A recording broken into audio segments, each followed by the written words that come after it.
नमस्कार। रूप चौदस, जिसको नरक चतुर्दशी भी बोलते हैं, ये रूप चौदस दीपावली की पहली रात, इसमें काजल बनाने की विधि होती है और ये बना हुआ काजल टोना, टोटका, नजर इत्यादि बहुत से दोषों को दूर करने की क्षमता होती है। क्योंकि ये काल का ही महत्व, यानी रूप चौदस जो है ना, ये समय का ही महत्व है।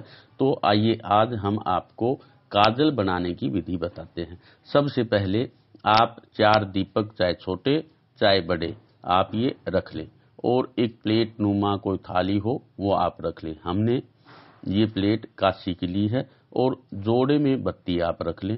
साथ में आप शुद्ध सरसों का तेल, अगर शुद्ध गाय का घी आपके पास हो तो घी ले लें और माचिस भी साथ में रख लें। और इस विधि से आप ये काजल बनाने का ये शुरू करें। सबसे पहले प्लेट में आप ये षटकोण लिखें, ऊपर से आप ये नीचे को और फिर इधर को और फिर इसको ऊपर, यानी कि ये त्रिकोण हो गया। अब उल्टा त्रिकोण बनाते हैं, इधर से इधर और इसको मिला दिया और ये मिला दिया और ये 6 षटकोण हो गया। 6 बिंदी हमने ये लगा दी क्रमवाइज। ये इस तरीके से ये 6 बिंदी हमने लगा दी तो ये षटकोण होगा। बीच में ये क्रीम बीज लिख दी ना, क्रीम बीज काली माता का बीज मंत्र है, तो क्रीम आपने लिख दिया। ये रोली से, चंदन से, जो भी आपके पास उपलब्ध हो उससे ये आप कर ले। और इस तरीके से आप करके और फिर बीच में आप एक दीपक बीच में रखें और इस दीपक में जो बत्ती हमने पहले से ही बनाकर रख रखी थी वो बत्ती थोड़ा सा इनको बड़ लगा लें, मेल्ट कर लें, क्योंकि ये 2 बत्ती हैं, दोनों का जोड़ा हमने थोड़ा सा इसको ऐसे बड़ लगा दिया और ऐसे ये एक दूसरे से ये मेल्ट हो गई। और फिर ये आप इसको दीपक में इस बत्ती को इस विधि से रखें कि ये जब तेल या घी आप डालो तो ये बत्ती इधर उधर डोले भी नहीं। तो इसको थोड़ा सा अंगुली के इशारे से दबा दें और फिर आप चम्मच की मदद से, हम तो ये तेल डाल रहे हैं, अगर आपके पास शुद्ध गाय का घी हो तो आप गाय के घी से बनाएं। और भी इस दीपक में आप चाहे आयुर्वेदिक इस काजल को करना चाहें तो नीम की पत्ती डाल सकते हैं, अजवाइन डाल सकते हैं, जो आपके पास उपलब्ध हो, तो वो आंखों के लिए भी ठीक रहता है और ऐसे विधि से, आयुर्वेदिक विधि से भी काजल बनाया जाता है। तो इस तरीके से ये बत्ती हमने पूरी भिगो दी और इसमें दीपक में जितना तेल समा जाए उतना तेल हमने डाल दिया, यानी परिपूर्ण ये कर दिया।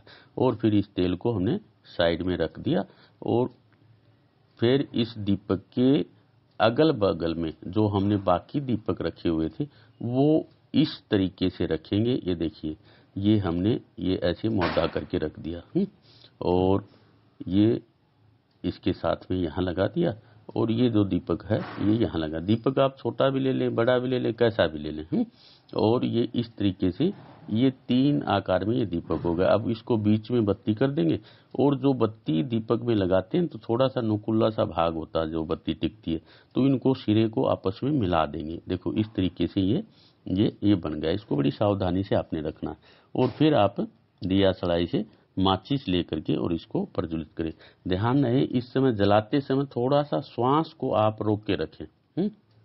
उतनी देर, जितनी देर माचिस जलाकर दीपक में लगाएं, श्वास को रोक के और फिर दीपक को जलाते हुए श्वास को छोड़ें। और होश के तो ये मंत्र भी आप बोल लें, दीप ज्योति परम ब्रह्मा, दीप ज्योति जनार्दना, दीपो हरतु मे पापम, संध्या दीप नमोस्तुते। इस तरीके से आप ये दीपक का मंत्र है ये भी आप बोल सकते हैं। और दूसरा जो मंत्र है ये भी आप बोल सकते हैं, शुभम करोति कल्याणम आरोग्यम धन संपदा शत्रु बुद्धि विनाशाय दीपाधिष्ठाय नमोस्तुते। देखो पहले उस मंत्र में दीप ज्योति को नमस्कार था और इसमें दीपाधिष्ठाय नमोस्तुते। दीप का अधिष्ठाता देव कौन है? भैरव देवता, यानी उनको भी नमस्कार है। इस तरीके से आप ये मंत्र बोलते हुए दीपक आपने प्रज्वलित कर दिया। और फिर जो तीसरा जो ढक्कन हमने लिया, जो दीपक लिया या सराय लिया, उसको ऐसे सावधानी पूर्वक बीच में ये लो लगे इस तरीके से हमने इसको रख दिया। तो हम नीचे से भी आपको दिखा रहे हैं, देखो दीपक आराम से ये जल रहा है। इसको रात्रि भर जब तक जले इसको जलते देना और जब जल करके ये परिपूर्ण रूप से काजल तैयार हो जाएगा तब इसको सुबह जो है ना आप इस काजल को इस विधि से उतारेंगे। ये सुबह हो गई, आइए इस विधि से देखते हैं काजल कैसी बनती है। इसको हम हटाते हैं ऊपर वाले, इसको आप कपड़े की मदद से हटाएं, क्योंकि देखो इसमें काला, ये काजल जो है ना काला बहुत हो जाता है तो हाथ में काला लग जाए, इसलिए आप इसको धीरे से हटा लें और कोई कपड़े की मदद से इसको हाथ पे रखें, नहीं तो ये काजल उतरने में बड़ा वो होता। देखो पूरी बत्ती जल गई। और जो तेल आदि ये प्लेट इसलिए रखी जाती है कि जो तेल आदि था वो इस प्लेट में रह जाए। अगर ये जमीन पे भी कर सकते हैं, लेकिन जमीन पे करेंगे तो तेल बिखर जाएगा, साफ सफाई में दिक्कत होगी। इस तरीके से हमने ये कर दिया। बाद में ये आप प्रवाहित कर देना या कोई पीपल आदि में ये डाल देना दीपावली के बाद। तो ये मैन ये काजल हमारा जो हमने इससे उतारा था, ये काजल हमारा बन करके तैयार हो गया। इसको आप इसको दीपक को जिसमें काजल बनी हुई, इसको बड़ी सावधानी से आपने इस काजल को थोड़ा थोड़ा कुचर करके हटाना है। तो सबसे पहले एक कोई कपड़ा ले लें, कपड़े के ऊपर इसको रखें और फिर आप इसको धीरे धीरे थोड़ा सा नीचे वाले हाथ से टाइट पकड़ लें और दूसरे हाथ से कोई नुकीली चीज ले लें।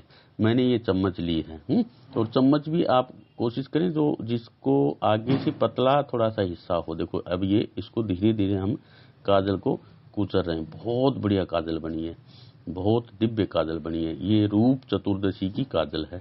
इस तरीके से आप इस काजल को इकट्ठा कर लें।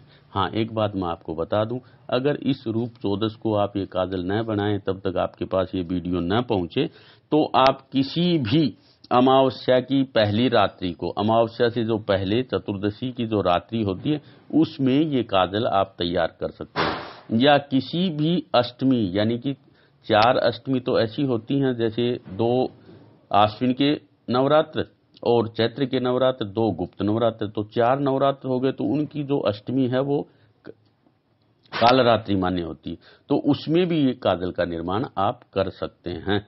नहीं तो किसी भी अमावस्या से पहले जो चतुर्दशी आती है, चौदस आती है, उसमें इस काजल का निर्माण करें।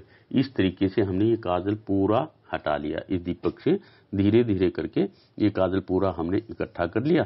फिर इस काजल को आप किसी, कोई बर्तन हो, कोई डब्बी हो, उसमें इसको विधिवत डाल लें। हमने ये एक,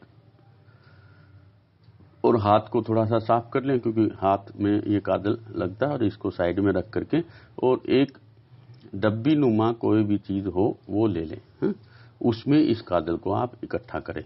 और फिर ये इकट्ठी, देखो इस तरीके की ये मेरे पास डब्बी उपलब्ध थी और इसमें धीरे धीरे करके ये काजल ऐसे डालें। ध्यान है, ये बहुत ही ऐसा है कि अगर हवा से भी ये उड़ जाएगा तो पंखा वंखा बंद कर लें, जैसे हमने बंद कर रखा है, तो हवा लगते ही ये काजल इधर उधर बिखर जाएगा, फिर इसको साफ सफाई करने में बड़ी दिक्कत आएगी।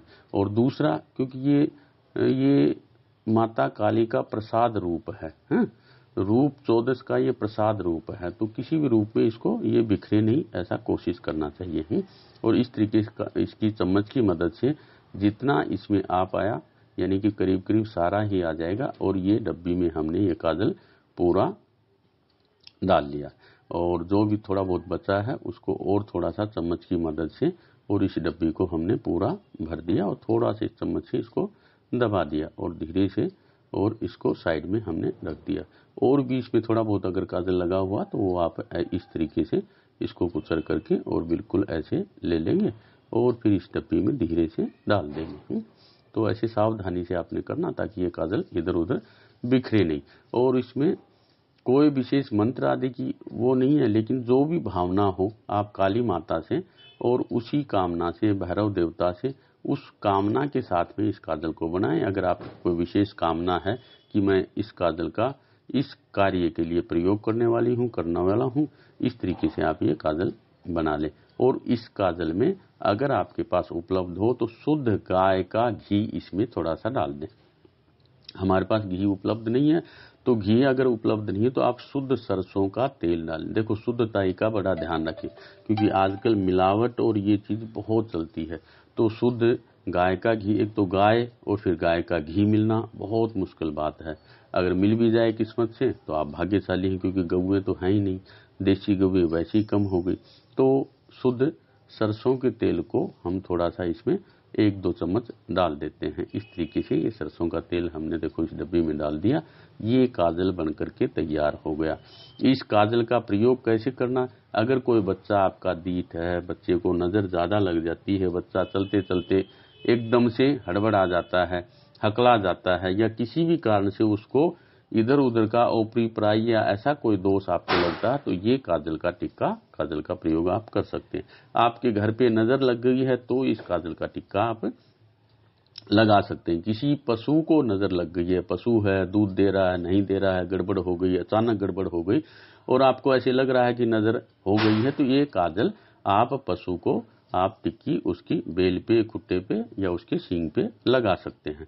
और भी अगर खेती है, किसान आदि हैं और फसल में एकदम से फसल में नजर लगी, आप फूल की खेती करते हैं, फल की खेती करते हैं, अनाज की खेती करते हैं, सब्जियों की खेती करते हैं और एकदम से पकने को फसल आई हुई है और नजर लग जाती है किसी की, तो वहां काजल का कैसे प्रयोग करें। एक बांस का डंडा और उसके ऊपर वाले हिस्से में आप सफेद कोई कपड़ा बांध लें और अपने खेत में, खलिहान में, बाग में, बगीचे में उस डंडे को गाड़ दें और उस पे 3 टिक्की आप लगा दें। महाकाली का नाम लेकर के, भैरव का नाम लेकर के, कुल देवी का नाम लेकर के आपको नजर से महाकाली की कृपा से, भैरव जी की कृपा से, कुल देवी की कृपा से आपको नजर आदि दोष से मुक्ति मिलेगी और नजर दोष दूर होगा। इसी कामना के साथ ये वीडियो आपको समर्पित दीपावली की और छोटी दीपावली की